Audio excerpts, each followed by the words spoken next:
ఎక్కడిది ఇది? Road number 2 street number 22లో అమ్మే స్ట్రీట్ ఫుడ్. టేస్ట్ చూసి చెప్పండి.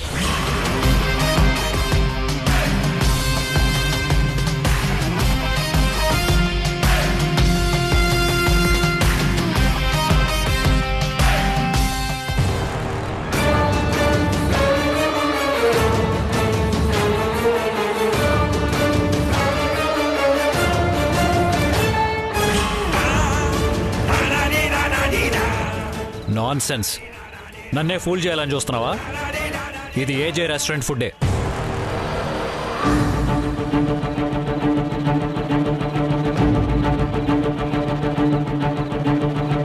ఖచ్చితంగా చెప్పగలరా? 100%. నా రెస్టారెంట్ టేస్ట్ నాకు తెలీదా? ఈ కాంబినేషన్ మసాలా ఏజేలో తప్ప ఎవ్వరూ వాడరు. కానీ నేను కొన్నది మాత్రం ఏజే రెస్టారెంట్లో కాదు. కావాలంటే మీరే చూడండి.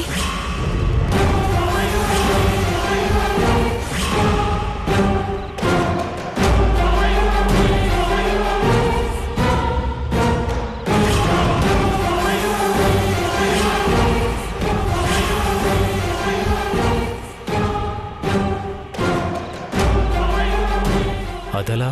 నేను ఆటో డ్రైవర్ని పంపించి తెప్పించాను. అప్పుడు నేను అక్కడే ఆటోలో కూర్చుని ఉన్నాను. ఇదొక రోడ్ సైడ్ ఫాస్ట్ ఫుడ్ సెంటర్లో అమ్ముతున్నారు.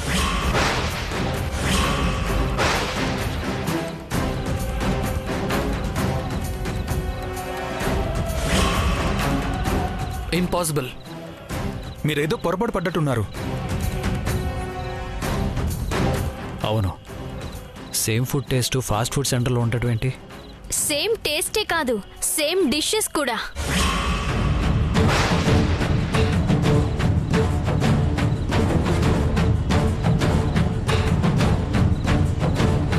అంటే మీరు ప్రతి పూట మిగిలిపోయిన ఫుడ్ ని చారిటీ పేరుతో ఆశ్రమాలకు పంపిస్తున్నారు కదా? అవును. మీకు 4 తప్పులు మాత్రమే కనిపిస్తాయి, కానీ మీ రెస్టారెంట్ బ్యాక్ డోర్ నుంచి జరిగే తప్పులు మాత్రం కనపడవు.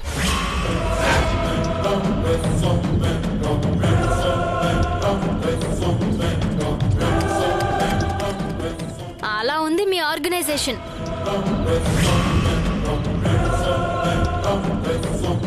మీరు చారిటీ కోసం పంపించిన వ్యాన్ మధ్యలోనే ఆగిపోతుంది. అక్కడ ఇంకో వెహికల్లోకి ట్రాన్స్ఫర్ చేసి ఫాస్ట్ ఫుడ్ సెంటర్లో అమ్మేస్తున్నారు.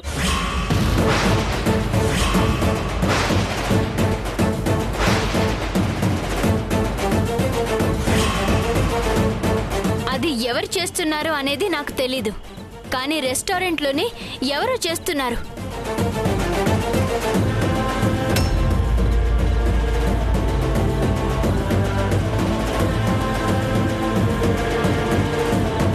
వర్ధన్,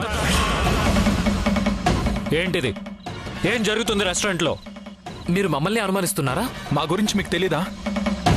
మీరే నేరం చేశారు అనట్లేదు, ఇదంతా ఎలా జరుగుతుందని అడుగుతున్నాను. ప్రతిరోజు దగ్గరుండి మేమే చారిటీకి పంపిస్తున్నాం. కానీ అది చేరాల్సిన చోటుకి చేరుతుందా లేదా అనేది మీకు అనవసరం.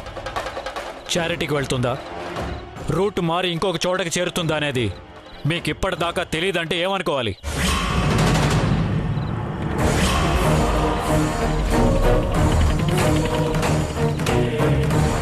ఇదేనా మీ మేనేజ్మెంట్?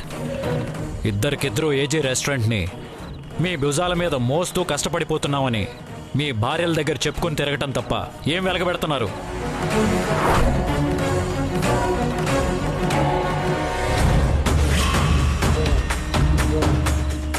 మన రెస్టారెంట్లోనే ఇంత నీచానికి దిగజారే వాళ్ళు ఉన్నారని ఎందుకు కనిపెట్టలేకపోతున్నారు? వాళ్ళు మనకు తెలిసేలా ఫ్రాడ్ చేస్తారా? Shut up!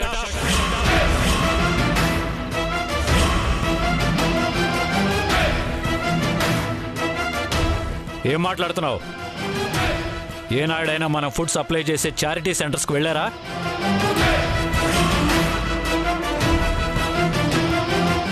ఫుడ్ అందుతుందా అని ఎంక్వైరీ చేశారా? కనీసం ఫోన్ చేసి కనుక్కున్నారా?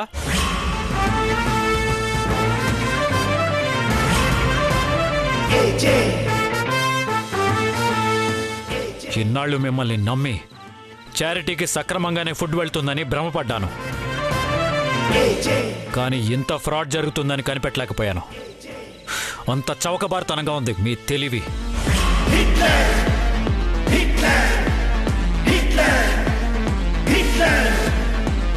మిమ్మల్ని నమ్మితే నేను రోడ్డును పడాలని అర్థమైంది.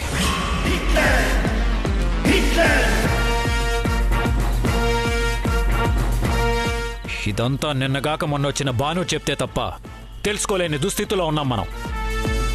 చాలా షేమ్గా ఉంది నాకు. ఇక నుంచి మిమ్మల్ని నమ్మి ఏది వదలను. ప్రతిదీ నేనే మానిటర్ చేస్తాను.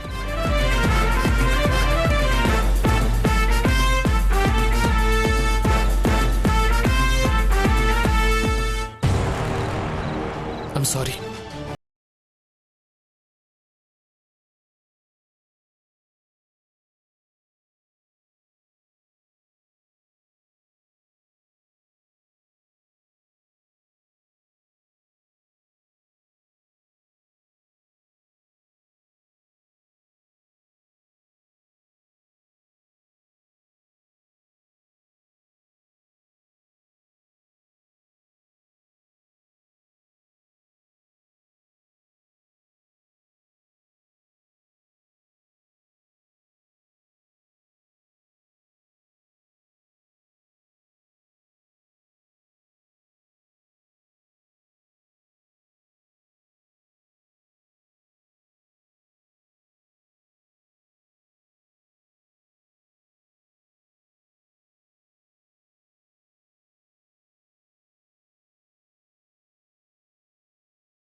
భాను, తినమ్మా.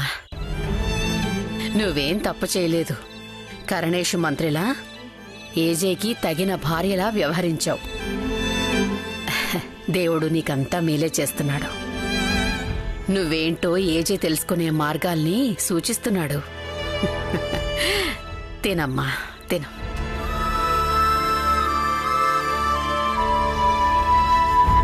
ఏజే నా గురించి తెలుసుకోవడం కాదు జయమ్మా, నేనే ఏజే గురించి తెలుసుకోవాలి. అతని రెస్టారెంట్లో జరిగే ఫ్రాడ్తో నాకేం సంబంధం లేదు. అతనెంత ఫ్రాడో అది బయట పెట్టాలి.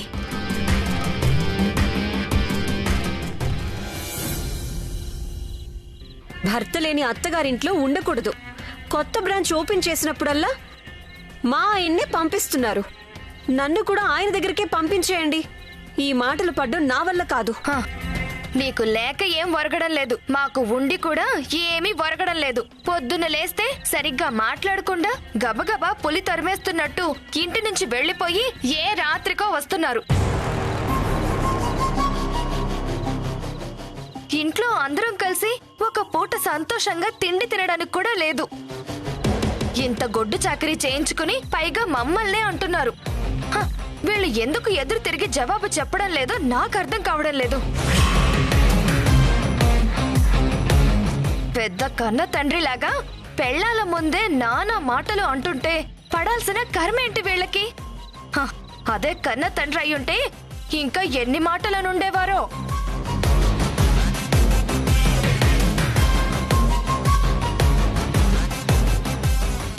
మాయా,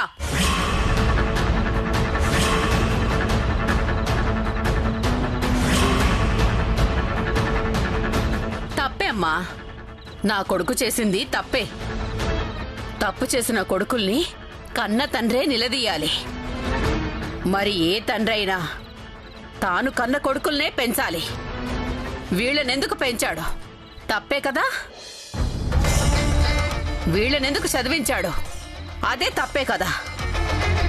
వీళ్ళకెందుకు వ్యాపారంలో సమానమైన భాగం కల్పించాడు?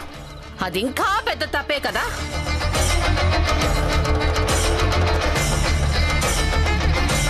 కాని కట్నం తీసుకోకుండా మీ ముగ్గురిని తీసుకొచ్చి ఘనంగా ఎందుకు పెళ్లి చేశాడు? అది మా వాడి తప్పే కదమ్మా. క్షమించరాని నేరమే.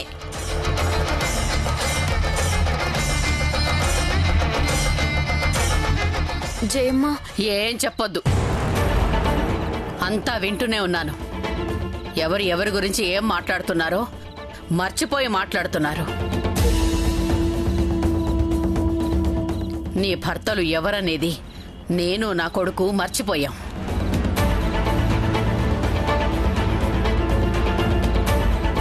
కానీ మీరు మర్చిపోలేదు. ఇంకా నా కొడుకుని వేలెత్తి చూపిస్తూనే ఉన్నారు. వీళ్ళు ఏజేకి ఎలా కొడుకులయ్యారో, మీరు ఏజేకి ఎలా కోడళ్ళయ్యారో అదంతా బయట పెట్టి ఈ ప్రపంచానికి మీరేంటనేది పరిచయం చేయమంటారా? ఆ పని చేయమంటారా? చెప్పండి.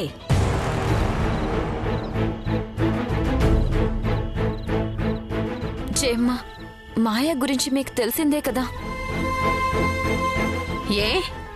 ఏజే గురించి మీ అందరికీ తెలీదా?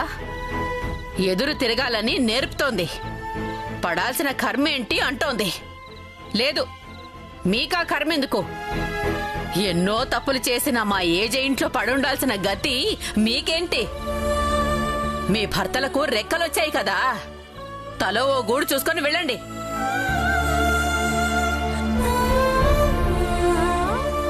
ఏజే గురించి వీళ్ళేదో మాట్లాడారని మేం కూడా గడ్డి తింటామని ఎలా అనుకున్నారు జయమ్మ?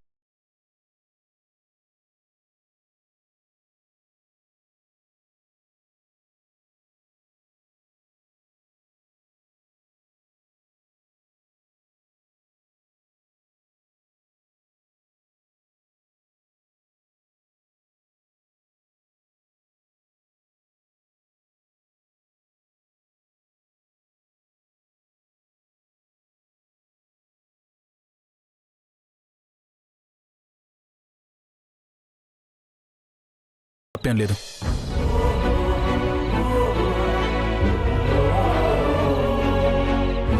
మాట్లాడే ముందు కొంచెం ఆలోచించి మాట్లాడడం నేర్చుకోండి.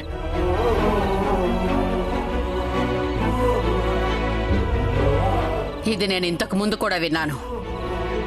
మీ అందరికీ వాళ్ళ ఇంత వైభోగం వచ్చిందంటే అది ఏజే త్యాగం చేయటం వల్లే.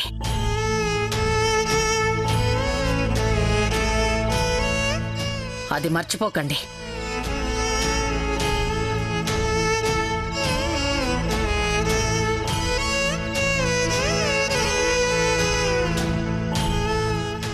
నీకు నేను చాలాసార్లు చెప్పాను మాయా, అయినా నోరు జారావు. మనందరి కోసం ఇంత చేస్తున్న ఏజే ఒక్క మాట అంటే ఆ మాత్రం సహించలేకపోతే ఎలా? కోడళ్ల మూలంగా కొడుకుల మనసులో విషబీజాలు నాటుకున్నాయని ఏజేకి అనిపించిన రోజు ఆయన దృష్టిలో మనం ఎంత దిగజారిపోతామో ఆలోచించండి.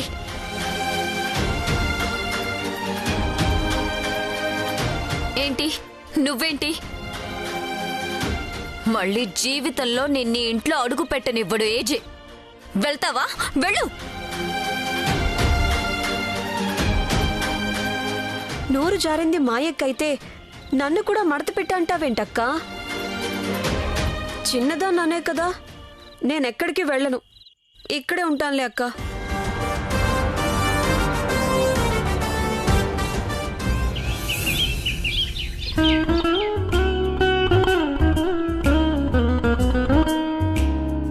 ఏంటక్కా, ఏం రాస్తున్నావు?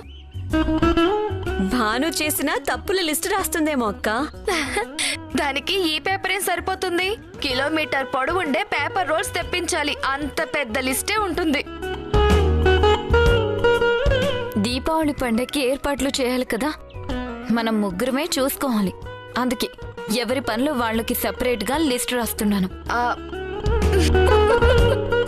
అప్పుడు ఒక్కరి మీదే బర్డన్ పడదు, అన్ని పనులు టైంకి అయిపోతాయి. ఎందుకు అసందర్భంగా నవ్వుతున్నావు? లేకపోతే ఏంటక్కా, ఇన్ని సంవత్సరాలు వేరు, ఇప్పుడు వేరు. జయమ్మ మనకెందుకు పనులు అప్పచెప్తుంది? మనం హడావుడి పడడం తప్ప ఏ లాభం లేదు.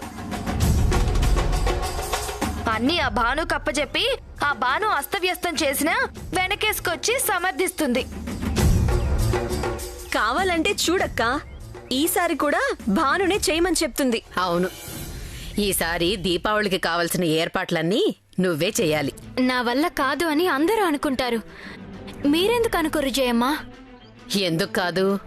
మనిషి తలుచుకుంటే చేయలేంది ఏముంటుంది? అయినా ఇదేమీ విమానం నడపడం కాదు, ఇల్లు నడపడం. అది ఆడవాళ్లకు పుట్టుకతోనే వచ్చిన విద్య. ఒక నిమిషం ఉండండి, నేనేంటో ఇప్పుడే ప్రూవ్ చేస్తాను మీకు. కూర్చోండి.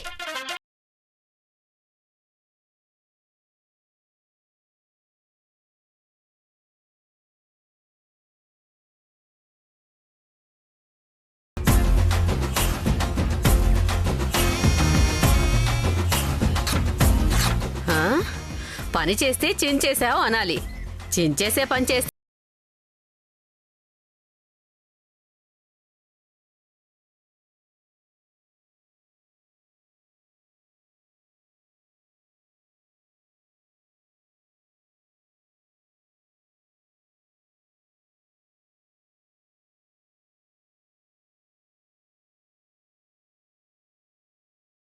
నాకేం అర్థం కాలేదు. నేను గురి చూసే విసిరాను, కానీ అన్నీ కింద పడ్డాయి. అది బాను ఒరిజినల్ కెపాసిటీ. డస్ట్బిన్లోకి ఎన్ని విసిరినా ఒక్కటి పడింది అంటే ఏదో అదృష్టం కొద్దీ శరత్ పూర్ణిమ వ్రతం సక్సెస్ అయినట్టు. ఆ వ్రతం కూడా మీ సంకల్పం వల్లే సక్సెస్ అయింది తప్ప నేను చాకచక్యంగా పూర్తి చేసిందేదీ లేదు. ఆ, అందుకని ఈ దీపావళి ఏర్పాట్లన్నీ దక్షకి అప్పచెప్పండి. ఇంతకుముందు ఎన్ని ఫంక్షన్లైనా దక్ష పర్ఫెక్ట్గా చేయడం నేను చూశాను. అదీగాక ఇవాళ నేను వచ్చానని దక్షని పక్కన పెట్టి ఏ పని సరిగ్గా చేయడం చేత కానీ నాకు అప్పచెప్తే అటు పని జరగదు, ఇటు దక్ష మనసు నొచ్చుకుంటుంది. నా వల్ల పొరపాట్లు జరుగుతాయేమో గాని నా మూలంగా ఎవరి మనసు నొచ్చుకోవడం నాకిష్టం లేదు. నువ్వు సరిగ్గా చేయగలవా లేదా అనేది పక్కన పెడితే ఇంట్లో వాళ్ల మనసుని సరిగ్గా అర్థం చేసుకుంటావనేది మాత్రం నాకు అర్థమైంది.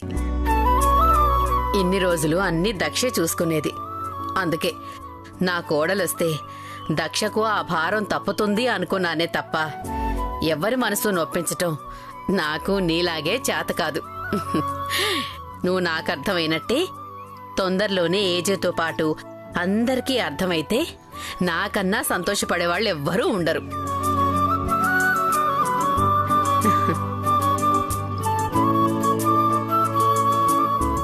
నేనొచ్చిన పని పూర్తి చేసుకుని ఈ ఇంట్లోంచి వెళ్ళిపోయే రోజు మీరు నన్ను అపార్థం చేసుకోకుండా ఉంటే నాకంతే చాలు జయమ్మా.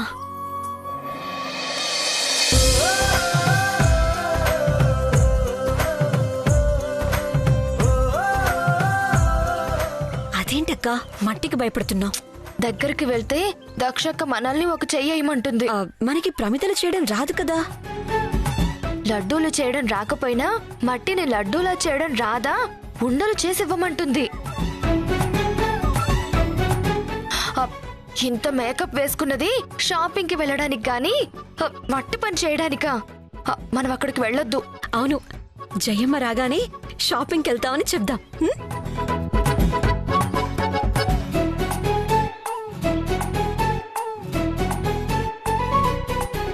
షాపింగ్ కి ఈ తప్పుల క్యాష్ బ్యాగ్ ని మోసుకొస్తుందేంటి జయమ్మ? షాపుకే విత్తనాలు చల్లినట్టు 4 పొరపాట్లు చల్లేస్తుంది. షాపుల వాళ్లేమో పురుగుల మందు స్ప్రే కొట్టే ట్యాంకుల్లో నిలబడి మనల్ని గెంటేస్తారు.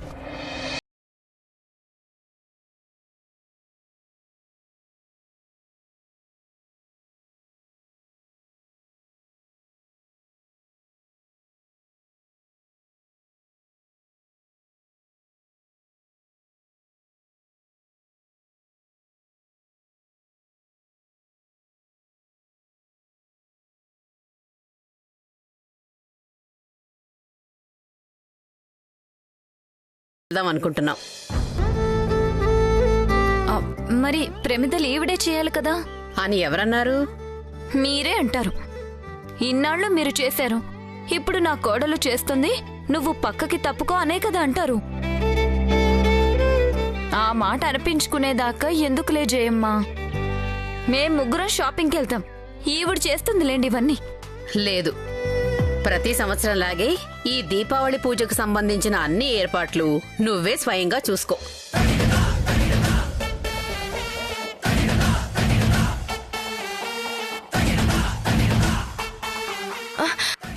మేమేదో విన్నాం. మాకేదో వినపడింది. మీరు మనస్ఫూర్తిగానే అంటున్నారా జయమ్మ? ఆ మాట నేనన్నది కాదు, మరి భాను చెప్పి